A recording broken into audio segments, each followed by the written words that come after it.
একদিকে যখন দেওয়াল লেখনের মধ্য দিয়ে নির্বাচনী প্রচার শুরু করলেন আলিপুরদুয়ার লোকসভা কেন্দ্রের বিজেপি প্রার্থী মনোজ টিগ্গা, তখনই চা বলায় পড়ল জন বার্লার সমর্থনে এবং মনোজ টিগ্গার বিরুদ্ধে হাতে লেখা পোস্টার।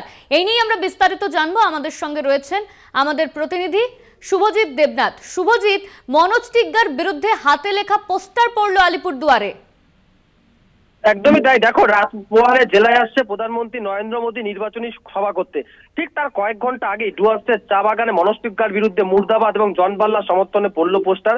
জলপাইগুড়ি জেলার গয়েরকাটা চা বাগানের বিভিন্ন জায়গায় এই ধরনের হাতে লেখা পোস্টারের দেখা মিলেছে, যেখানে একদিকে লেখা রয়েছে মনোজ টিগ্গা দূর হাটাও, জন বার্লাকে সাংসদ বানাও। আবার পোস্টারে কোথাও লেখা রয়েছে জন বাংলাকে সাংসদ রূপে দেখতে চাই।